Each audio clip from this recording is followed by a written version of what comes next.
नमस्कार. अंबानगरी बातमीपत्रात आपलं मनपूर्वक स्वागत. अमरावती आणि परिसरातील काही ताज्या घटनांसह मी विवेक. बातमीपत्रात प्रारंभी एक नजर ठळक बातम्यांवर.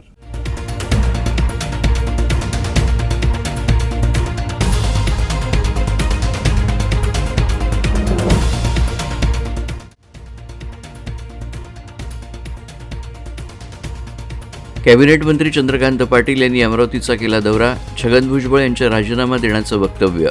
पंकजा मुंडे आणि संजय राऊत यांच्यावर चंद्रकांत दादांनी दिली प्रतिक्रिया.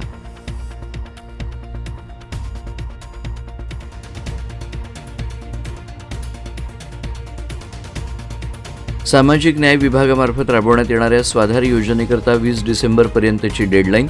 विद्यार्थ्यांना अर्ज करण्याचं समाज कल्याण सहाय्यक आयुक्त माया केदार यांचं आवाहन.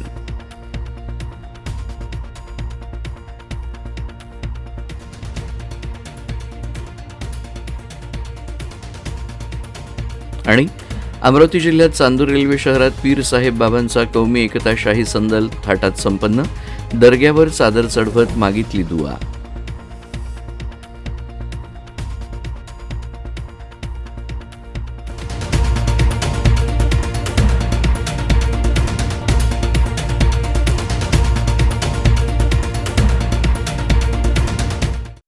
आणि आता सविस्तर वृत्त. राज्यात मराठा आरक्षणाचा मुद्दा इतका गंभीर झाला आहे की समाजात मराठा विरुद्ध ओबीसी असा तणाव वाढत चालला आहे. दरम्यान ओबीसी नेते आणि कॅबिनेट मंत्री छगन भुजबळ यांनी या मुद्द्यावरून आपल्या मंत्रिपदाचा राजीनामा देण्याची तयारी दर्शवली आहे. यावर मंत्री चंद्रकांत पाटील यांनी प्रतिक्रिया देत म्हटलंय की त्यांचं हे वैयक्तिक मत असून त्यांनी त्यांची भूमिका स्पष्ट केली आहे. अमरावतीत पत्रकारांशी बोलताना चंद्रकांत पाटील यांनी पंकजा मुंडे आणि संजय राऊत यांच्यावरही आपली प्रतिक्रिया दिली. झालं त्यांनी क्लिअर करून टाकलं. वा उत्तम दादा काल महादेव 445 जर आमदार माझे निवडून आले तर मी पंकजा मुंडेंना मुख्यमंत्री करणार. नाही, असं आहे की महादेवराव जानकरांना भारतीय जनता पार्टीशी स्वर्गीय गोपीनाथराव मुंडेने जोडलं. त्यामुळे त्या कुटुंबाशी नुसतं नातं नाही, त्या कुटुंबाचे ते सदस्य आहे आणि त्या कुटुंबाचं सदस्य असल्यामुळे अशा प्रकारचं त्याने स्टेटमेंट करणं हे चुकीचं नाही. आणि हे खरंच आहे की लोकशाहीमध्ये तेवढी फिगर जमली तर आपल्याला जे हवं ते करता येईल. पंकजाताईंचं दुर्दैव असं आहे की त्या शिंकल्या तरी बातमी, त्या हसल्या तरी बातमी, त्या काहीतरी डोक्यात टेन्शन आहे म्हणून गंभीर झाल्या तरी बातमी. असं पंकजाताईंचं दुर्दैव आहे की त्यांच्या प्रत्येक म्हणण्याचा वेगळा अर्थ काढला जातो. परंतु हा सर्वसाधारण संवाद आहे ना, की आपण म्हणतो किंवा आता मला जवळचंही चांगलं दिसेल पंकजाताईच्या प्रत्येक वाक्याचा असा चुकीचा अर्थ तुम्ही सगळ्यांनी काढण्यामुळे त्याचं खूप नुकसान होत आहे. सामाजिक न्याय विभागामार्फत भारतरत्न डॉक्टर बाबासाहेब आंबेडकर स्वाधार योजना राबवण्यात येते. 2023-24 या वर्षाकरता नवीन प्रवेशित विद्यार्थ्यांचा अर्ज घेणं सुरू झालं आहे. अनुसूचित जाती आणि नवबौद्ध घटकांच्या लाभार्थी विद्यार्थ्यांनी येत्या 20 डिसेंबरपर्यंत समाज कल्याण विभागात अर्ज सादर करावेत असं आवाहन विभागानं केलं आहे. इयत्ता 11वी 12वी आणि त्यानंतर व्यावसायिक तसेच बिगर व्यावसायिक अभ्यासक्रमांमध्ये प्रवेश मिळालेल्या मात्र कोणत्याही शासकीय किंवा महाविद्यालयाच्या वसतिगृहात प्रवेश न मिळालेल्या अनुसूचित जाती आणि नवबौद्ध विद्यार्थ्यांना आता भारतरत्न डॉक्टर बाबासाहेब आंबेडकर स्वाधार योजनेचा आधार मिळणार आहे. भोजन, निवास आणि इतर शैक्षणिक सुविधांसाठी थेट अनुदान उपलब्ध करून देणाऱ्या भारतरत्न डॉक्टर बाबासाहेब आंबेडकर स्वाधार योजनेची 2016-17 पासून सामाजिक न्याय विभागानं सुरुवात केली आहे. त्यानुसार 60,000पर्यंत अनुदान देण्यात येत आहे. स्वाधार योजनेचे अर्ज घेताना विद्यार्थ्यांनी ज्या महाविद्यालयात प्रवेश घेतला आहे त्या महाविद्यालयाचे बोनाफाईड सर्टिफिकेट आणि गेल्या वर्षीची गुणपत्रिका कार्यालयात घेऊन यावे. त्यानंतर विद्यार्थ्यांना अर्ज देण्यात येईल. विद्यार्थ्यांनी सर्व कागदपत्रांसह 20 डिसेंबर 2023 पर्यंत सर्व अर्ज कार्यालयात सादर करावे असं आवाहन समाज कल्याण सहाय्यक आयुक्त माया केदार यांनी केलं आहे. डॉक्टर भारतरत्न बाबासाहेब आंबेडकर स्वाधार योजना या योजनेअंतर्गत सन 23-24 करता अर्ज स्वीकारणे सुरू झालेले असून ही प्रक्रिया 20 डिसेंबरपर्यंत याला मुदतवाढ देण्यात आलेली आहे. या योजनेअंतर्गत वसतिगृहास प्रवेश मिळण्यास पात्र असलेला विद्यार्थी परंतु ज्याला वसतिगृहात प्रवेश मिळालेला नाही अशा विद्यार्थ्यांना या योजनेचा लाभ घेता येईल. 11वी 12वी तसेच व्यावसायिक अभ्यासक्रम, बिगर व्यावसायिक अभ्यासक्रम अशा विविध अभ्यासक्रमांकरता प्रवेश घेतलेल्या विद्यार्थ्यांना या योजनेचा अर्ज भरता येईल। या योजनेअंतर्गत भोजन, निवास, शैक्षणिक सुविधा याकरता 60,000पर्यंत अनुदान मिळतं आणि प्रत्येक वर्षाकरता हे अनुदान आहे। ह्या योजनेकरता ऑनलाईन पद्धतीने अर्ज स्वीकारणे सुरू झाले असून मोठ्या प्रमाणात विद्यार्थ्यांनी याचा लाभ घ्यावा आणि अर्ज भरावे, अशा प्रकारचे आवाहन समाजकल्याण विभागाच्या वतीने मी करत आहे। धन्यवाद। अमरावती जिल्ह्यातील चांदूर रेल्वे तालुक्यातील तरोडा येथील हजरत सय्यद जलालुद्दीन शाह उर्फ पीर साहब बाबा यांचं कौमी एकता शाही संदल मोठ्या उत्साहात काढण्यात आलं। संदल दर्ग्यावर पोहोचल्यानंतर चादर चढवण्यात आली। गेल्या वर्षीप्रमाणे यावर्षी देखील तालुक्याच्या तरोडा येथील हजरत सय्यद जलालुद्दीन शाह उर्फ पीर साहब बाबा यांचा शाही संदल शहराच्या काझीपुरा येथील शेख नाझीरभाई घोडेवाले यांच्या घराजवळून काढण्यात आला। या संदलमध्ये लहान मुलं आणि तरुण मोठ्या संख्येनं सहभागी झाले होते। यासोबतच यावेळी कव्वाली देखील सादर करण्यात आली। हा शाही संदल सिनेमा चौक, जुना मोटर स्टँड, अमरावती रोड या मुख्य मार्गाने मार्गक्रमण करत तरोडा येथील पीर साहब बाबा यांच्या दर्ग्यात पोहोचला। दरम्यान दर्ग्यावर चादर चढवण्यात आली। यावेळी माजी आमदार अरुण अडसर, भाजप नेते रावसाहेब रोठे, माजी आमदार प्राध्यापक वीरेंद्र जगताप,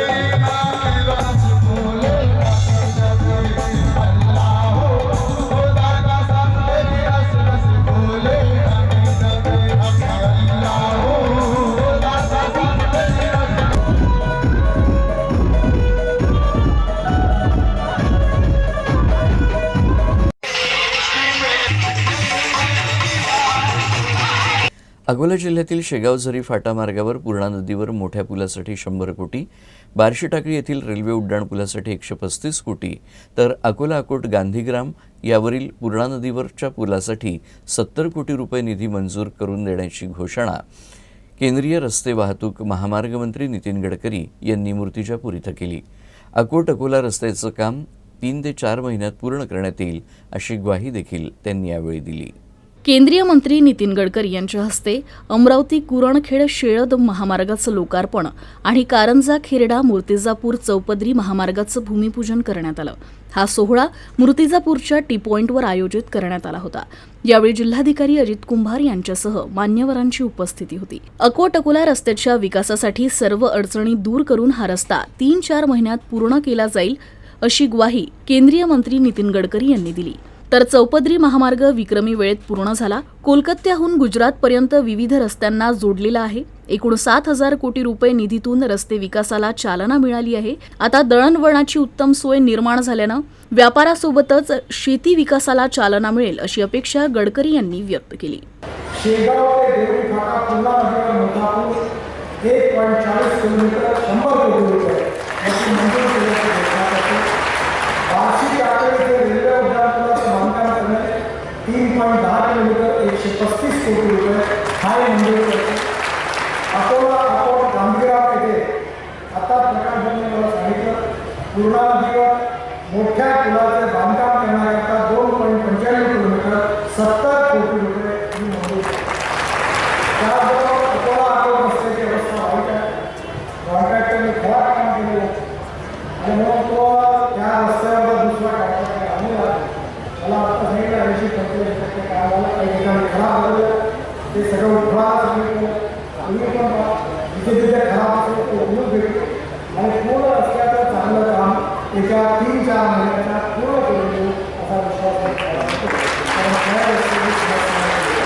चांगलं काम करणाऱ्या माणसाला सन्मान मिळाला पाहिजे आणि वाईट काम करणाऱ्या माणसाला कठोर शिक्षा झाली पाहिजे, तरच सरकार कामं करणार। अकोला जिल्ह्यातील अकोट तालुक्यातील शनिवारा परिसरात एका घरासमोर उभ्या असलेल्या 2 दुचाक्या अज्ञातांनी पेटवून दिल्या। त्यामुळे परिसरात एकच खळबळ उडाली आहे। रामदास कचरूजी धुरदेव यांच्या घरासमोर उभ्या असलेल्या यांच्या घरासमोर 2 दुचाकी उभ्या होत्या। यावेळी काही अज्ञात व्यक्तींनी त्यांच्या दुचाकीला आग लावत पेटवून दिल्या। धुरामुळे दुचाकी जळाल्याचं निदर्शनास आलं। याबाबत पोलिसात तक्रार दाखल करण्यात आली। पोलिसांनी घटनास्थळी धाव घेत पंचनामा केला। शहरातील जुन्या वस्तीमधील अनेक नागरिकांची घरे उंचावर असल्यानं दुचाकी आणि 4-चाकी वाहने घरासमोर रस्त्यावर ठेवलेली असतात। वाहने जाळण्याच्या प्रकारामुळे नागरिकांमध्ये दहशत निर्माण झाली आहे। पालकमंत्री दिलीप वळसे पाटील यांच्या अध्यक्षतेखाली बुलढाणा जिल्हास्तरीय आकस्मिक पिण्याचं पाणी निश्चित आणि दुष्काळ व्यवस्थापनाची आढावा बैठक पार पडली। गेल्या वर्षीच्या तुलनेत यंदा पाऊस सरासरीच्या 22% कमी झाला असून जिल्ह्यातील पाणी टंचाईच्या नियोजनाची कामं संबंधित यंत्रणांनी वेगानं पूर्ण करण्याचे निर्देश पालकमंत्री दिलीप वळसे पाटील यांनी जिल्हा यंत्रणेला दिले. तसंच जिल्ह्यात टंचाईची परिस्थिती निर्माण झाल्यास पिण्याचं पाणी, जनावरांसाठी चाऱ्याचं योग्य नियोजन करावं असे आदेश देखील वळसे पाटील यांनी दिले. पाणी टंचाईच्या संदर्भात सुद्धा चर्चा झाली. नुसती पाणी टंचाईच नाही तर जनावरांना चारा पण लागणार आहे, तर चाऱ्याच्या संदर्भात सुद्धा आणि पाण्याच्या संदर्भात सुद्धा चर्चा झाली. जिल्हाधिकाऱ्यांना सूचना दिलेल्या आहेत. प्रत्येक प्रांत अधिकारी, BDO, तहसीलदार यांना सगळ्यांना सूचना दिलेल्या आहेत की त्यांनी या सगळ्या गोष्टीचा अंदाज घेऊन आपली आपली तयारी करावी आणि ऐन वेळेला शेतकऱ्यांना अडचण येणार नाही अशा प्रकारची तयारी करून सिद्ध असावं. यानंतरच्या बातम्या थोड्याच वेळात. Gold silver update. Trimurti gold and silver house, शुद्धता ही परंपरा. गोल्ड एवं सिल्वर के निर्माता एवं विक्रेता 1968 से आपकी सेवा में. हमारा पता सराफा बाजार, अमरावती.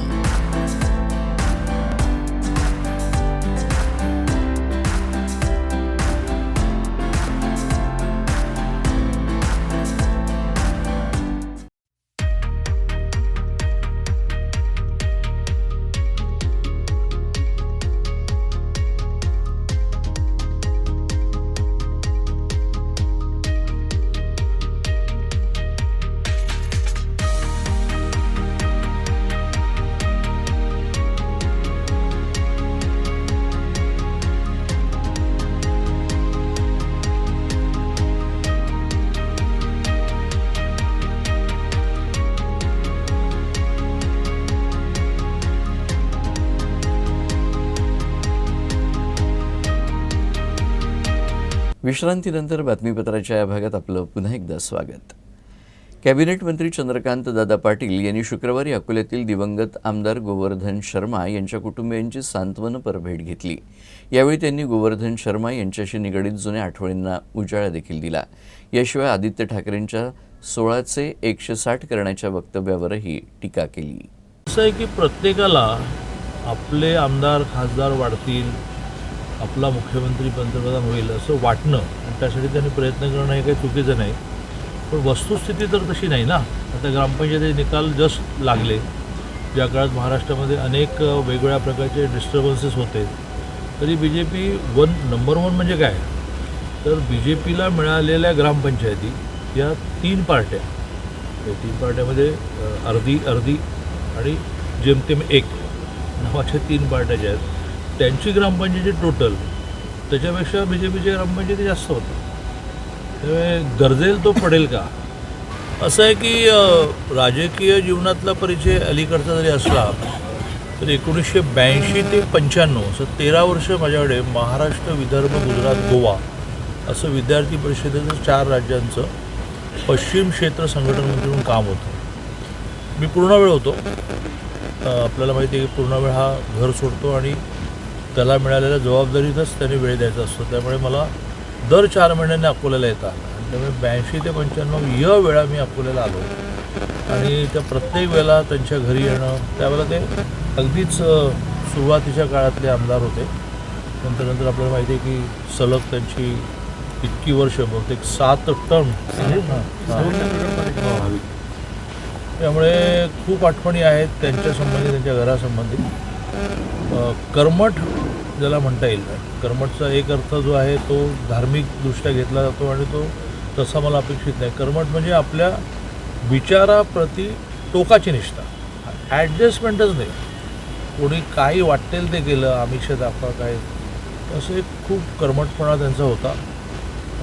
विशेषतः मला खूप राज्याचा अध्यक्ष होतो त्या काळामध्ये राज्यसभा, विधान परिषद आणि सत्ता परिवर्तन झालं. 3 जणं आमचे जे गेले त्यानंतर, तिघांनाही कॅन्सर झाला होता. ते 3 जणं जर वोटिंगला त्याही परिस्थितीत येऊ शकले नसते, म्हणजे लालाजी तर त्यावेळेला बऱ्यापैकी चालत आले, पण आमच्या लक्ष्मण भाऊ जगतापांना आणि मुक्ताताई टिळकांना तर स्ट्रेचरवरून ॲम्ब्युलन्सनं आणावं लागलं. तर त्या तिघांनी वोटिंग केलं नसतं तर राज्यसभाही अवघड होती, तो मला आजही आठवतं, 10 जून, 20 जून, 30 जून. तर तिन्ही गोष्टी अवघड होत्या असं माझं मत आहे. कार्तिकी एकादशी आणि गुरुवार असा संयुक्त योग आल्यानं संतनगरी शेगावात भाविकांची मोठी गर्दी झाली होती. किमान 1 लाख भाविकांनी संत गजानन महाराजांच्या समाधीचं दर्शन घेतल्याचा प्रशासनाचा अंदाज आहे. जय हरी विठ्ठल, श्री हरी विठ्ठल, जय गजानन महाराज असा जय जयकार करत संतनगरी शेगावात 1 लाखाहून अधिक भाविकांच्या उपस्थितीत गुरुवारी कार्तिकी एकादशीचा सोहळा उत्साहात पार पडला. कार्तिकी एकादशी आणि त्यात गुरुवारचा योग जुळून आल्यामुळे 1 लाखाहून अधिक भाविकांनी संत गजानन महाराजांच्या समाधीचं दर्शन घेतलं. आषाढी आणि कार्तिकी एकादशीला हिंदू धर्मात मोठं महत्त्व आहे. या दिवशी पंढरपुरात विठुरायाच्या दर्शनासाठी लाखो भाविक हजेरी लावतात. मात्र जे भक्त पंढरपुरात हजर राहू शकत नाहीत ते भक्त विदर्भाची पंढरी असलेल्या शेगावात गजानन महाराजांना विठ्ठल रूप मानून दर्शन घेतात.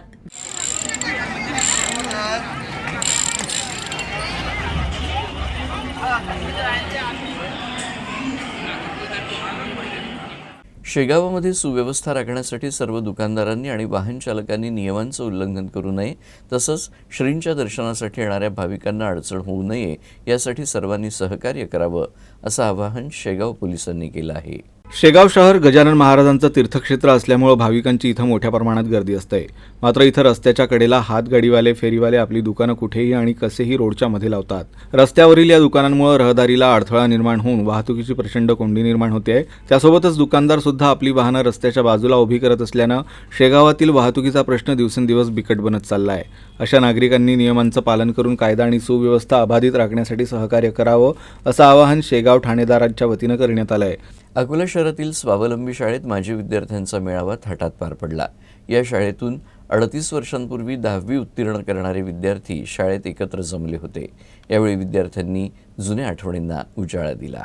स्वावलंबी शाळेनं माजी विद्यार्थ्यांचा मेळावा आयोजित केला होता. या शाळेत 38 वर्षांपूर्वी 10वीत शिकत असलेल्या आणि एकमेकांच्या संपर्कात असलेले काही विद्यार्थी एकत्र आले होते. या विद्यार्थ्यांचं लहानपणीचं शाळेतील रूप आता पार बदलून गेलं होतं. आपापल्या कामात व्यस्त असलेल्या या माजी विद्यार्थ्यांनी सकाळी 10 वाजता स्वावलंबी विद्यालयाच्या गेटचं पूजन केलं आणि 10वीच्या वर्गशिक्षिका सरला वाटूरकर यांच्या हातानं सरस्वती पूजन केलं. शाळेमध्ये 1 दिवसीय शाळा स्नेहभेट कार्यक्रम आयोजित करण्यात आला होता. यावेळी गीत गायन, चुटकुले, नृत्य, मिमिक्री असे विविध कार्यक्रम आणि स्नेहभोजनाचा कार्यक्रमही घेण्यात आला. या कार्यक्रमासाठी शाळेचे मुख्याध्यापक आणि इतर कर्मचाऱ्यांनी सहभाग घेतला. शेवटी पुन्हा एकदा ठळक बातम्या.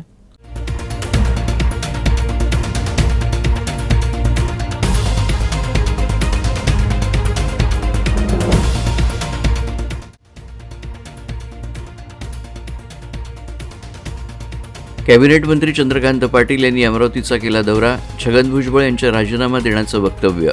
पंकजा मुंडे आणि संजय राऊत यांच्यावर चंद्रकांत दादांनी दिली प्रतिक्रिया.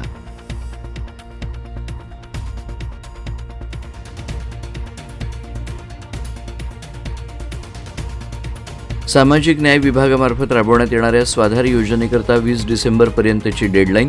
विद्यार्थ्यांना अर्ज करण्याचं समाज कल्याण सहाय्यक आयुक्त माया केदार यांचं आवाहन.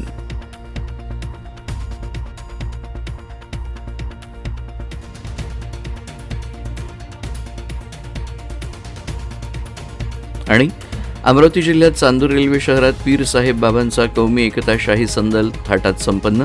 दर्ग्यावर चादर चढवत मागितली दुआ.